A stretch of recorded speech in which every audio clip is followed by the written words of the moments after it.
Bienvenue dans Parole d'Expert. Merci de votre fidélité à cette émission dans laquelle aujourd'hui nous allons parler de vous. Oui, de vous qui nous regardez, que vous soyez entrepreneur, décideur, manager, salarié, consultant, indépendant, peu importe, vous avez tous une envie. Normalement, c'est d'évoluer dans votre vie professionnelle ou de vous reconvertir, pourquoi pas également. En tout cas, l'une des clés pour vous accomplir, c'est de vous former, d'apprendre, de vous challenger. C'est justement la vocation de l'entreprise que nous recevons aujourd'hui, Demos, spécialiste de la formation professionnelle. Bonjour Florent Coureau. Bonjour Loïc. Alors, c'est peut-être une lapalissade, mais on a l'impression que suite à la crise sanitaire que nous avons vécue, les gens ont retrouvé un appétit à se former, à apprendre, à évoluer. Est-ce que c'est quelque chose que vous constatez réellement sur le terrain, ça ? Ah oui, absolument. On voit ça parmi les clients qui nous contactent. En fait, la pandémie, ça a été quoi? Un rétrécissement de votre univers physique avec les 1 kilomètre et puis de votre univers social, relationnel. Et donc, il y a eu une phase de crispation qui a un peu surpris tout le monde. Mais après ça, on a eu envie de se redéployer. Et là, le digital a été merveilleux de chez soi.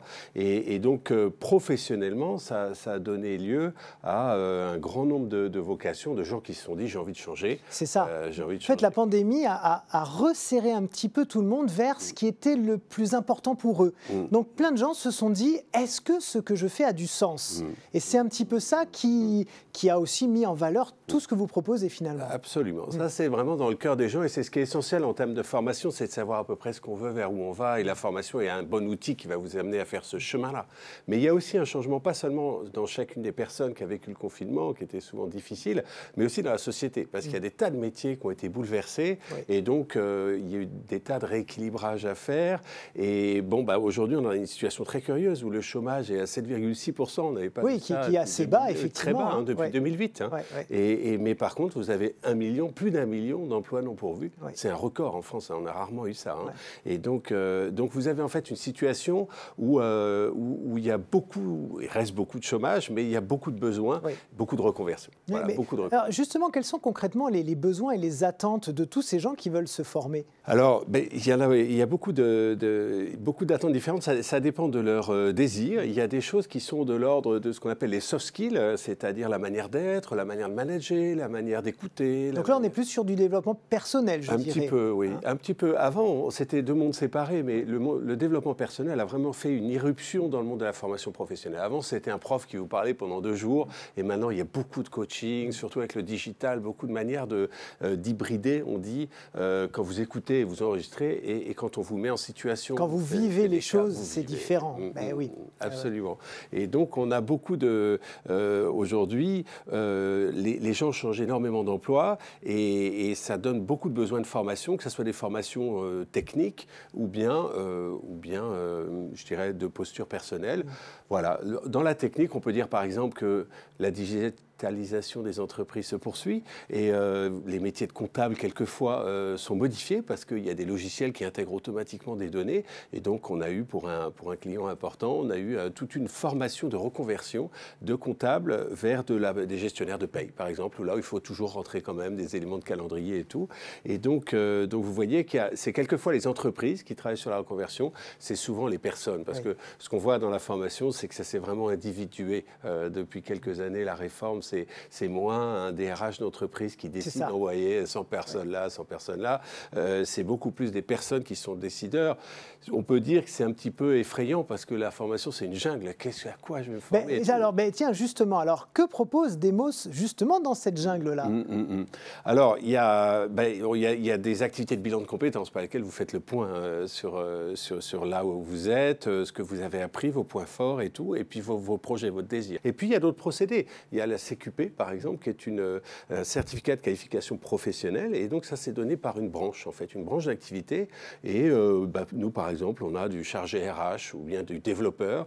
Vous vous formez en 240 heures de formation et c'est pris en charge. Et donc, ça vous donne une qualification professionnelle. Vous avez également la POE, qui est la préparation opérationnelle à l'emploi, et sur laquelle ça vous permet d'acquérir des compétences nécessaires à un emploi précis. En fait, c'est une entreprise qui va, avant de vous embaucher, vous offrir une formation. Et donc là, nous, sur 2 mois de POE, on a inscrit une fois sur un parcours 64 personnes. Vous voyez, on a eu un seul abandon. Donc c'était un assez bon résultat d'amener les gens vers l'entreprise qui les avait choisis. Oui.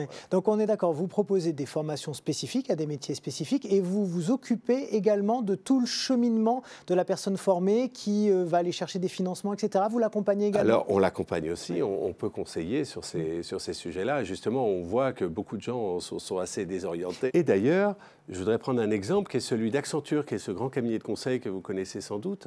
Et il nous a demandé une formation tout à fait sur mesure et qui correspond complètement à un des enjeux de la transformation des entreprises qu'on voit et qui fait beaucoup de besoins de formation, c'est la diversité. En fait, c'est l'inclusion. La diversité qui est un grand thème en ce moment en entreprise. Et donc, Accenture souhaitait renforcer son équipe de développeurs en prenant des dizaines de personnes en situation de handicap et les mettre dans une posture de développeurs et les préparer au métier. Et donc, ils ont fait appel à Demos pour structurer, organiser tout un parcours de formation avec à la fois une POE et un CQP qui permettent de préparer ces personnes à l'emploi. Voilà, et ça nous a permis qu'en cas de réussite, parce qu'il y a évidemment une sélection des candidats, eh bien, ces personnes ont pu trouver et prendre cet emploi chez Accenture. Oui, le mot déjà que vous avez utilisé est tout à fait juste. Dans le monde de la formation, on ne sait jamais trop comment financer et comment trouver la bonne formation, effectivement. Bon, on va quand même pas se mentir, les plateformes ou en tout cas les entreprises qui proposent de la formation professionnelle, il y en a beaucoup. Qu'est-ce que vous proposez de plus que les autres? Alors, on a d'abord un très large éventail de formations. Nous, ça fait en fait 50 ans qu'on est dans la formation professionnelle. Vous voyez, donc on a des milliers de formateurs, on a un peu plus de 1000 formations. Sur le CPF, il y en a 200 qui sont éligibles au CPF aujourd'hui. Il y en a plus on travaille à en mettre plus. Et donc, on répond assez bien à la demande de formations certifiantes, diplômantes, qui sont des sujets importants. Et puis, on est capable, avec notre expérience de la pédagogie de longue date, comme je vous le disais, il y a une filiale même qui va fêter 100 ans l'année prochaine, une de nos filiales. Et donc, on est capable de faire la juste mesure entre ce qu'on appelle l'asynchrone, c'est-à-dire quand vous regardez des vidéos, vous absorbez du contenu, on vous donne un texte à lire ou des choses comme ça, vous écoutez un professeur et vous participez, ce qu'on disait tout à l'heure. Et bien, cet équilibre, il est très important parce que si vous faites qu'un cours où il faut écouter l'ancrage, c'est horrible, bien sûr. Et puis ça rappelle aussi de tellement mauvais souvenirs de cours, de classe. On sait très bien que c'est plus comme ça. Non, mais c'est vrai que c'est plus comme ça, en fait, que ça se vit, que ça se fait. Aujourd'hui, notre attention est précieuse et donc on la donne 8 minutes et puis après, il faut recevoir quelque chose. C'est un va-et-vient permanent. Et donc, on propose des coachings, des choses comme ça au milieu de nos parcours de formation, très bien dosés, très bien calculés, après un certain nombre d'heures et tout, qui font qu'on va maximiser l'apprentissage réel, c'est-à-dire ce que vous retenez. Vous n'allez pas regarder des vidéos pendant 8 heures et après, voilà. Donc ça c'est quand même un savoir-faire important. Et puis, la largeur des formations. On a, je disais 1000 formations, il y a quand même énormément de choses. On a quelquefois des partenaires. Par exemple, en langue, on ne fait pas les formations directement. On a beaucoup de partenaires qui nous aident sur les langues. Alors, de quelle façon vous faites évoluer justement ces formations? Parce que je suppose que depuis 50 ans que vous en faites, elles ont un tout petit peu beaucoup évolué. Donc, comment vous faites pour coller à la fois, je pense à la crise sanitaire dont on parlait tout à l'heure, je suppose que certaines formations ont évolué suite à ça pour coller à la demande. Donc, comment vous travaillez sur ce point-là? Alors, il y a plein d'évolutions. C'est une vraie effervescence. Je vous ai parlé de l'irruption des techniques de développement personnel dans la formation. Il y a aussi le logiciel qui est venu. Et il y a des gens qui prennent ça d'un point de vue purement logiciel. Et donc, on intègre ce qu'il faut de digital. On intègre ce qu'il faut de développement personnel. Et puis, il y a des évolutions assez intéressantes, comme par exemple les soft skills dont on parlait, qui étaient vraiment pour les cols blancs. Tout le monde n'avait pas un coaching, voilà. Et ben c'est des choses qui vont vers beaucoup plus de monde en fait. Oui, ça se démocratise. Ça se démocratise, voilà, c'est ça le mot. Et ça devient moins une espèce d'idée un peu farfelue, un peu des types en haut de leur tour, et puis les autres, ils sont dans le monde réel. Pas du tout. On se rend compte que chacun a moyen de donner le meilleur de soi-même en étant un peu accompagné, challengé par un coach, comme un coach sportif. Et donc on travaille, alors je ne vais pas le dire pour l'instant, mais avec un très grand acteur de l'intérim, et sur des métiers relativement techniques, et ils souhaiteraient augmenter des questions de posture. Par exemple, sur un chantier, des gens qui sont vraiment dans les métiers du bâtiment, savoir parler à un client. Voilà, le client, il passe, il vient voir le chantier et tout. Eh bien, c'est une posture commerciale d'un acteur technique, on va dire. En fait, on considère maintenant que chacun peut avoir des compétences qui transcendent son métier actuel, et peu importe en tout cas. Avec des leviers émotionnels, comportementaux, sur lesquels on travaille par la formation. Et là, il y a des progressions qui sont très intéressantes, très belles à voir. Hein. Je vais souvent voir les gens qui sortent des formations. On a globalement des très bonnes notes, proches de la note parfaite dans les évaluations. On a des très bons retours. Et c'est très beau de voir les gens qui se sentent grandis après cette formation. Ça, c'est magnifique. On le sait quand même, et on en a parlé un petit peu tout à l'heure, le nerf de la guerre, c'est l'argent, comment financer sa formation. Donc on peut dire et redire aux gens qui nous regardent que se former, ce n'est pas fait que pour des gens qui ont les sous pour le faire. Chacun peut y aller. Oui, alors ça, c'est vraiment la nouveauté. Avant, il fallait attendre que quelqu'un vous envoie comme un petit soldat en formation, et puis ce n'était pas forcément ce que vous auriez choisi. C'est ça. Et maintenant, la grande différence, c'est que c'est à vous, à partir de ce que vous voulez, comme je disais tout à l'heure, de voir ce chemin et ensuite de chercher. Et là, vous trouvez... Et donc, alors, il y a plein de moyens. Il y a le FNE, c'est de l'argent que l'État a mis à disposition pour favoriser l'emploi. C'est les 1 million d'emplois en tension. Il y en a plein. Il y a des métiers traditionnels qui étaient déjà depuis longtemps en tension, mais il y a des nouveaux dans la restauration, par exemple. Il y a aujourd'hui une tension importante. Des gens qui ont quitté pendant le confinement et qui sont partis faire autre chose et qui ne reviennent pas, en fait. Donc, il y a énormément de métiers en tension dans toutes sortes de cas, de secteurs particuliers. Et puis, géographiquement aussi. On a regardé une carte avec les régions. C'est incroyable. Alors, la bonne nouvelle, c'est que le télétravail est maintenant merveilleux et on ne va pas forcément vous demander de déménager. Mais... ça pose des questions en termes de management. Manager à distance, c'est comment? Avoir du feedback, écouter les gens. Parce que dans les Zooms, c'est tellement fatigant d'avoir 8 personnes dans une salle que, en fait, le lien humain, il est quand même beaucoup abîmé. Et donc, comment inscrire ça dans une relation managériale avec des... Moi, j'ai une collaboratrice qui est à Nantes et je l'ai très, très peu vue depuis 1 an. C'est vraiment incroyable. Et donc, il faut apprendre à travailler comme ça et ça demande des capacités particulières.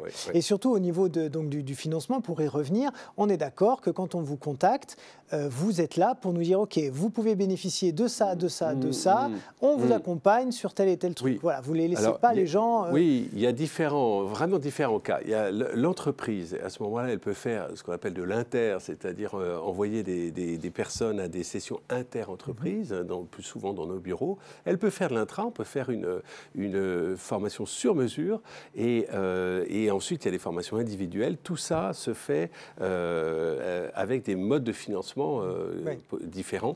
Et vous êtes là pour accompagner. On est capable de montrer, vous proposez également, on en parlait là, de l'accompagnement à la gestion externalisée de la formation. Qu'est-ce que ça signifie et comment vous le mettez en place, ça ? Alors, en fait, il y a de plus en plus un écosystème de formation. Avant, il y avait quelques organismes, quelques grands noms, dont Demos d'ailleurs, qui a été le fondateur. Demos, c'est le fondateur de la Fédération française de la formation professionnelle. Voilà. Et donc c'est vraiment lui qui a mis en place toute la filière de la formation professionnelle il y a quelques décennies. Et donc, avant, il y avait quelques gros. Aujourd'hui, à cause de la technologie, vous avez une myriade de start-up, vous avez des coachs qui arrivent, je l'ai dit, qui arrivent dans les formations. Et donc, il y a tout un écosystème. Et donc, j'ai développé ce qu'on appelle la Formagérance, c'est une de nos filiales spécialisée là-dedans, où vous allez externaliser la gestion de la formation, c'est-à-dire vous dites, moi je veux un peu de management, un peu de ça, un plan de développement de compétences, et puis elle va faire le lien avec les différents OF auxquels elle achète, organismes de formation, auxquels elle achète dans de bonnes conditions parce qu'elle a des relations privilégiées, et elle va faire le lien et vous proposer une mise en œuvre de votre plan de formation en prenant un peu les meilleurs acteurs, si vous voulez. Vous voyez, donc c'est également un service qu'on est capable de donner à des entreprises. Alors pour conclure, quels sont vos grands chantiers là, pour les semaines et mois à venir ? Alors, on a beaucoup de choses. On travaille beaucoup sur le système d'information. On travaille aussi sur notre présence dans les réseaux sociaux, dans les médias, justement, parce que c'est important, c'est finalement. C'est l'affaire de tous. Avant, il s'agissait peut-être d'aller voir des DRH, et maintenant, il faut voir beaucoup plus large. Il faut parler, se faire connaître. Et puis, on a des grands projets internationaux que je trouve très intéressants. On forme, par exemple, des pompiers dans une province chinoise à la sécurité incendie. On a trouvé une petite société française très experte, parce qu'aujourd'hui, les substances qu'on manipule, vous avez vu Beyrouth, vous avez vu voilà, dans le nord, il y a une expertise énorme par rapport à ça. Donc on a pris cette expertise avec un partenariat avec cette société, on a structuré un parcours pédagogique, ensuite on l'emmène, et c'est un projet qui est financé par l'AFD, l'Association française du développement. Un autre exemple, c'est pour l'UNESCO, on a un grand projet international en Côte d'Ivoire, où on va, pour le ministère de l'artisanat et des PME, on va recenser les métiers d'artisanat, structurer des programmes pédagogiques, construire des centres de formation et les ouvrir. Et l'enjeu là, vous savez que c'est la question de la démographie en Afrique est difficile. L'industrie est quelquefois un peu inaccessible. Il y a des industries extrêmement technologiques. L'agriculture monte en gamme, mais n'amène pas la valeur suffisante. Donc l'artisanat et les services, à l'heure de l'e-commerce, où on peut mettre sur Amazon des choses un peu partout dans le monde, sont peut-être un axe important. Donc là, c'est un très gros projet sur lequel on travaille avec l'UNESCO. On a un partenariat mondial avec l'UNESCO. Eh bien, merci Florent Coureau d'être venu nous en parler sur le plateau de la Tribune. Je rappelle que vous êtes le directeur général du groupe Demos. À très bientôt. Merci. Et merci à vous, chers amis, d'avoir suivi cette émission. Je vous donne rendez-vous très vite sur latribune.fr. Bye bye.